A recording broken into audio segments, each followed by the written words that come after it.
Alright, Schlockmeister fans, had a request to watch and review the Prowler. Haven't seen this thing in over 20 years. Let's watch. The movie starts out during World War II. A soldier gets a Dear John letter. I know I promised to wait. I really did try. But it's been so much longer than either of us expected. About a year later, the girl who was writing that letter is at a dance with her new boyfriend. This is now June of 1945. They leave the party to go make out. And here we see a prowler with a pitchfork. Geez, I wonder who that could be. Down comes the pitchfork.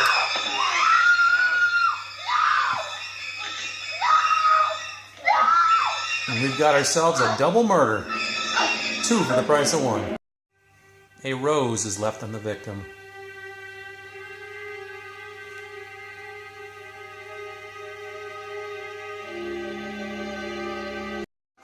We fast forward to 1980 now. And another dance is going to happen 35 years later. First dance since that double murder. Yeah, that looks great. It's a strip no one's even seen. Sheriff's going out of town. You know, I feel sorry for him. He's all alone in that house, so close to where he found his daughter and that boy. They never found the murderer. Somebody robbed the market up near Columbus. Well, there's nothing wrong with The father of the girl who was killed staring at us all semester. lives next door to this sorority house or something.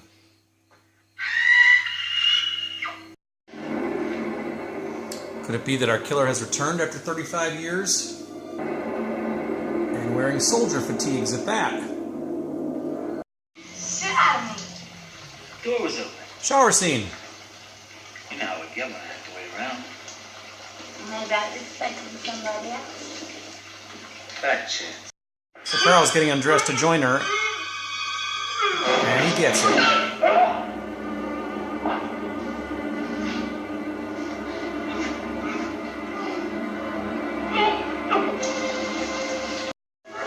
Our shower girl's gonna get it next.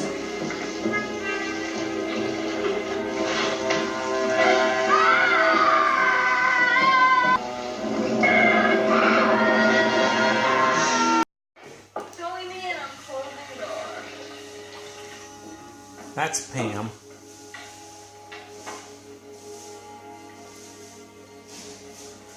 Pam, blissfully unaware of what's going on in the shower. Another rose is left.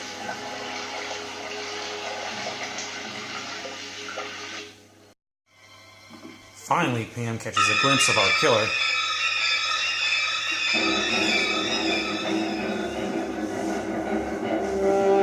And the chase is on.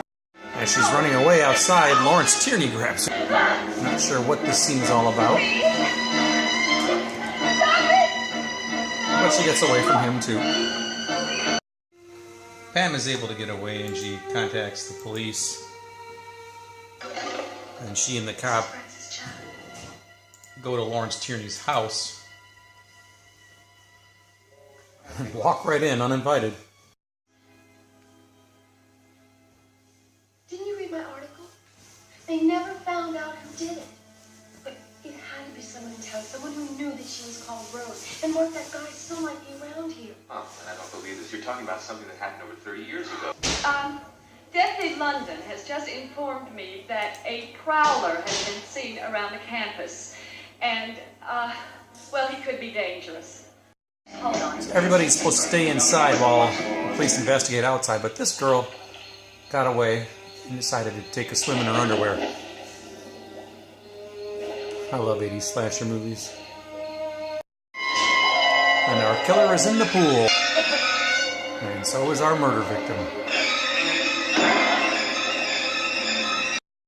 This lady goes out looking for her. And she's next.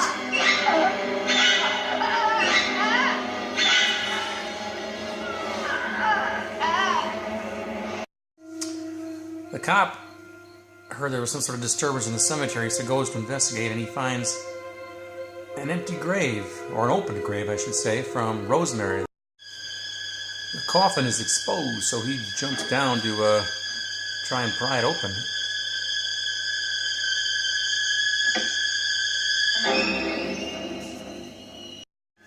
Pam is waiting in the car, and I think this is Lawrence Tierney again.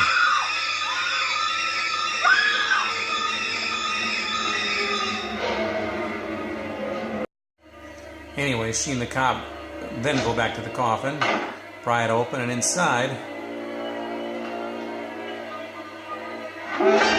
it's not Rosemary, it's Lisa. A little later that evening. When will they be here? Less than half an hour. They caught the man who robbed the store 3 hours ago. He couldn't have killed Lisa. Prowler attacks the cop. Doesn't seem to kill him, though. Anyway, I'm not sure if they're in Lawrence Tierney's house or not now, but Pam discovered something in the fireplace, and that's our killer. Anyway, Pam takes off, our killer follows, and he's looking for her.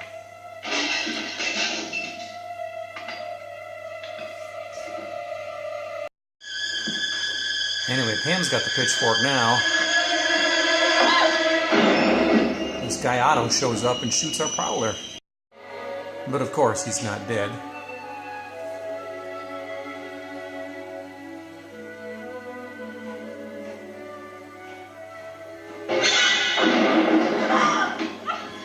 But Otto is.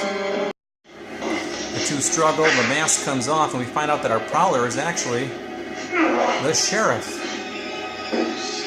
So apparently he was the one who was spurned 35 years ago. Anyway, they struggle with the gun. Pam wins big time. Our film provides us one last jump scare, although this is apparently a hallucination.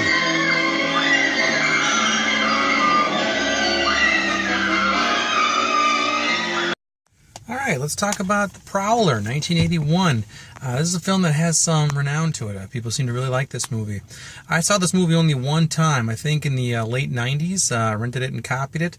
Other than that, I'd never seen it before, and I hadn't seen it since. And to be honest with you, until I watched it again now, I had no recollection of this whatsoever. Nothing about this film stood out to me, but I rather enjoyed it. What we have here is a film that starts out in 1945. This soldier gets a Dear John letter, and his girlfriend back home is basically going to go off and be with somebody else. So, not the greatest letter to receive in the war, I'm assuming. But anyway, fast forward a couple months later or so, there's some sort of dance going on, and the girl and her new boyfriend, Roy, I think is his name, get killed by somebody wielding a pitchfork. That's how that scene ends. Fast forward 35 years later, it's 1980, and there's going to be another dance. And it turns out that double murder from 1945 was never solved. And now we have a guy who's walking around in battle fatigues, killing people with a pitchfork. So obviously we are led to believe that the killer, who was never found back in the day, is now back, and he's killing people with a pitchfork again. Several people get bumped off. Ultimately, we're left with one survivor. I think her name is Pam, and she and the sheriff are exploring this guy's house, this guy who was in the military. Chatham, I think is his name. And turns out it's not Chatham, though. The final survivor there, the girl, she is being attacked by the killer. She manages to cut his pitchfork in two, and then she stabs him with the pitchfork. It turns out, though, that it's the sheriff of the town, the sheriff who had conveniently left on a fishing trip before this dance took place. So I guess we're led to believe that the sheriff is the spurned soldier from years earlier who was in the war and lost his girlfriend. So now, 35 years later, I guess it's the anniversary of the last dance they had when that woman was killed back in 1945. Since they were doing the dance again, he decided to bring out his pitchfork again. And that's how the movie ends. Actually, it doesn't quite end there. A guy comes in named Otto who shoots the sheriff. The sheriff actually doesn't die, though. Gets up and shoots Otto. And then ultimately there's a struggle, and the sheriff gets his head blown off. Literally, his head explodes. It's quite a scene.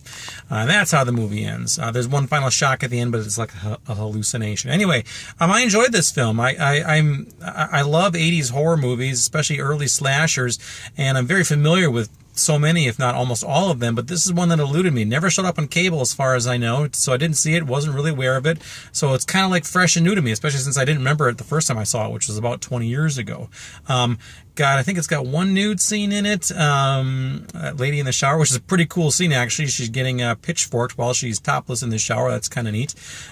Several gore scenes. Tom Savini did a really good job with this movie, and Tom Savini has said that this is his best work, he thinks anyway. Apparently Tom Savini was actually in the battle fatigues, the soldier fatigues, for every shot that we saw in the film like that. So anyway, that's it. It's The Prowler. It's available on DVD and Blu-ray. This DVD is from Blue Underground, so I'm assuming the Blu-ray is too. I'm not sure though, but I'll leave a link down below if you want to get it from Amazon, and also leave some comments down below and let me know what you think about The Prowler. It's a good movie. I like it. Watch it. Bye.